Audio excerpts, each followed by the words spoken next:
And action. Guys, honestly, I'm trying to get this upload started. My cat, she, I don't know what to tell you, man. All right, guys, you're gonna have to work with me here. All right, so again, this gun is cleared, it is safe, so the cat is safe. Welcome back. I hope you guys are having a great evening. It excites me so much to say this. Man, it feels good getting back on the range. I'm so pumped to show you guys this build. And as you can tell by the title, this is the Geissele Automatics URGI complete near clone upper, and this is a 14.5, which has been adopted by the United States Army Special Operations Command. So I know this has been in the works for a while. It's nothing new. Geissele won that contract, I think it's a few years back, but yeah, they just keep pumping out these guns. And if you guys are familiar with this name, obviously they also make some of the best triggers as well.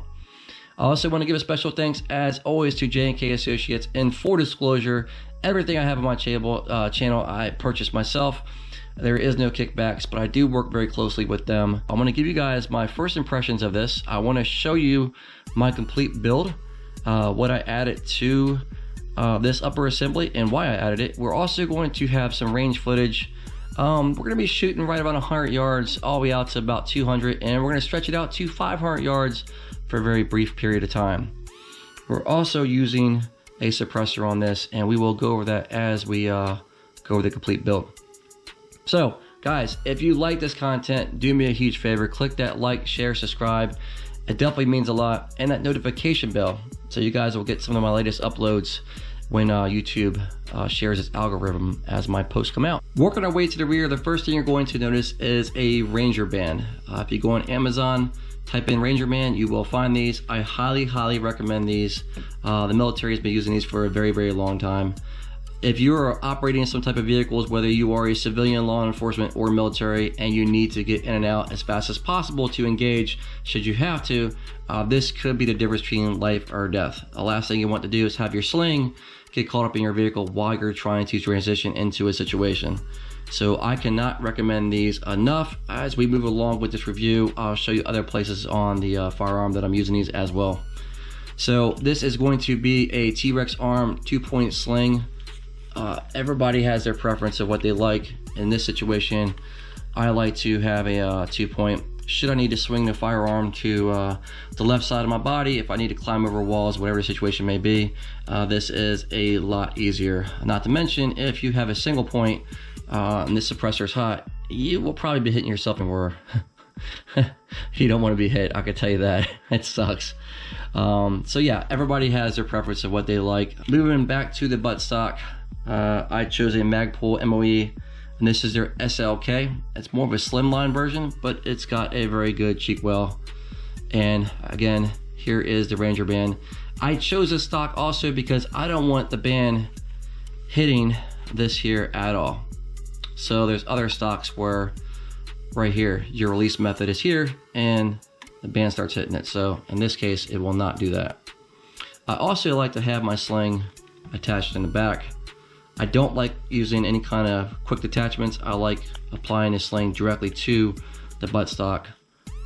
This will give me less of a chance of any kind of sound or noise if I have to go into a situation. I want this gun as quiet as possible and as slim as possible. So it's very simple. You simply pull out and you're good to go. That's it. That's all you gotta do to get to your sling. And while it's stowed away, you should be able to operate your firearm with no problem. Gonna look at the castle nut. It has been staked in 2 positions. Might be a little bit difficult to see, but there you go. Moving forward, you'll see something that the Marines have been using for a very long time. I would dare say this is probably one of the most well-known, tested optics out there, next to aim points and EOTechs. This probably takes the cake, in my opinion, as far as what's been tested. So this is a ACOG, and this is a fixed 4-power. So it's a 4x32 red chevron. For those of you that are not familiar with the ACOG, it is operated by tritium and the fiber optic. The fiber optic is going to pull the light tremendously during the daylight, so your optic will probably bloom. Therefore, this is why I have the tape. Using the tape on top of the fiber optic and slowly peeling it back as needed will adjust the brightness of your optic. So these ACOGs are absolutely amazing. I love them. I know that there's better optics out there. You have the Gen 2 Razor, for example, that's a 1-10, and by far you can identify targets a lot easier at a far distance with that optic. But for this particular application, for me, for myself, this is perfect. I will be putting a off-site RMR, and we'll see how that turns out. I'll definitely keep you guys posted. One of the requirements from USOC was to have a charging handle that was slim and obviously good for being suppressed. They wanted this so if they were to do any kind of a mission, they don't want anything snagging on their applications. For comparison's sake, if you start to look at the Raptor charging handle, it is a lot bigger. Much easier to charge when needed. Again, USOC had their reasons for having something a little slimmer. For myself so far, this hasn't been a problem, but I do love slimline applications, especially if you're kitted out. You definitely don't want things snagging. For the lower assembly, I chose a Palmetto State mil spec. Nothing fancy about this whatsoever. Granted, there are definitely some lowers out there that are a lot better. I went with a Velocity drop-in 3-pound trigger. I also chose a 45-degree ambi safety switch, one of my favorites, and the K2 Magpul grip. I use this grip on pretty much all my builds. Case in point, here is my Mark 18 with another Palmetto State lower and the K2. Your grip preference is going to be based upon your experiences. For myself, the K2 is one of my favorites. Case in point, this is a Super Duty Geissele, and this is angled way too far out for me. Nothing against this. If this is something you're used to and you like, then by all means go for it. And this is just a sneak peek of what is to come. We'll be doing a full unboxing on this in a very, very near future. Obviously, it's out the box, but I have not shot this as of yet. So looking at the different angles, I mean, you can see how aggressive. Look at that. That is way out there, man. It's just too far for me. Anyway, K2 is the way to go for myself. Geissele is calling this their Reliability Enhanced BCG, made out of Carpenter 158. One of the top materials you can use for a bolt carrier group. I'm looking forward to putting a couple thousand rounds through this, and once I do, I will give you guys an update on how this upper is handling. With the USOC program having very strenuous requirements and Geissele winning that bid, USOC wanted a rail that was very, very durable. So this is a 13.5 rail, and it weighs right around 14.6 ounces. It is not the lightest rail by any means, but then again, that's not what this was designed for. So if you have something like a BCM and that's what you want, this rail is going to be heavier and a little bulkier in some sections. Case in point, it is going to be reinforced with anti-rotation tabs built into the rail right here. This is going to mitigate any kind of rotation during your mission. Now, if your rail starts rotating at all, or if your gas block is having any kinds of problems, you probably have a much bigger problem going on. And yeah, it's got to be pretty serious, because I'm gonna tell you, this thing is built like a tank. The upper came with the Surefire 4-prong, pin and welded, gives you a total length of 16. The barrel is going to be a 14.5, and this is a Daniel Defense government profile. So it's not the lightest barrel in the world, but with the USOC program, what they wanted, this is apparently meeting all their requirements. With the 1-in-7 twist, this barrel was specifically designed for the M855A1 ammunition. Moving to the heart of the barrel, this is going to be Geissele's bomb-proof pin, 0.75 gas block, and it is slightly overgassed, but that is for a specific reason. They want this overgassed so the ammunition is cycling through with no problems. And for those of you that want a gas block that's more clone correct, that is going to be the Daniel Defense Mark 12.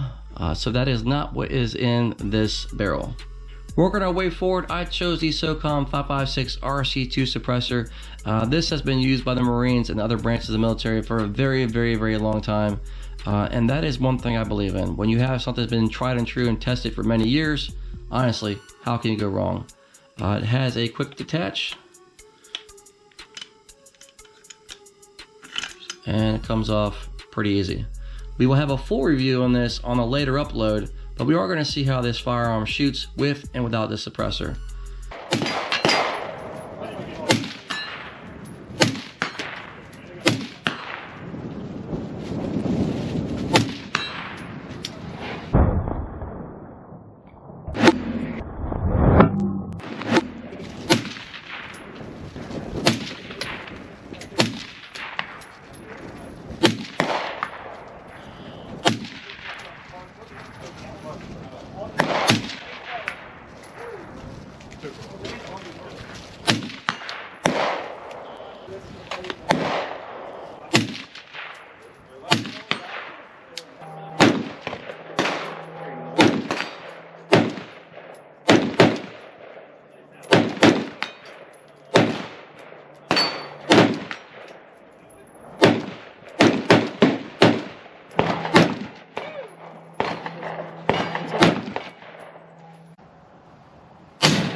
It's hard to tell.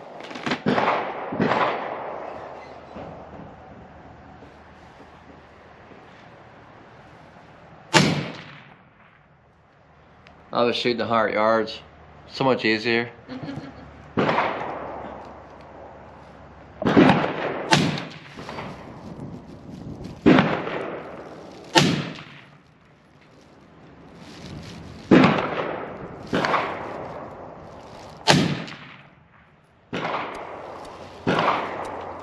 Your Picatinny is going to be numbered depending on how your setup is going to be.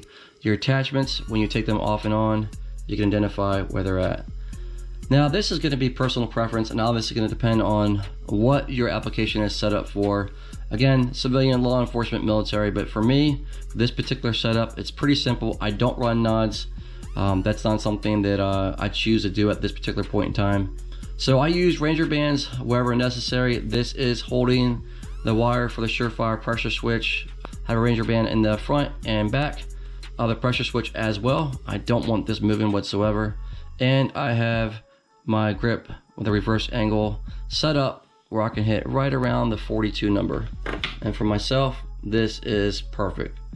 Allows my thumb to be in the exact position where I need it. I can pull in nice and tight and I am good to go. In reference to my light system, I chose the low profile air socket mount and the Surefire mini light. You can choose whatever light you want. I don't think you can go wrong with Surefire. I've been using these for a very long time, thousands of rounds later, and no problems whatsoever. But at the minimum, you need some type of light on your system. That is my opinion. This concludes this upload. I could not be any happier with this build. Geissele, you guys did one hell of a job. I want to thank you guys so much for tagging along. If you have a similar build or any kind of build whatsoever that you're doing, do me a favor, drop a comment. I would love to hear all about it. Like, share, subscribe, hit that notification bell, and I will see you guys at the next upload. See ya.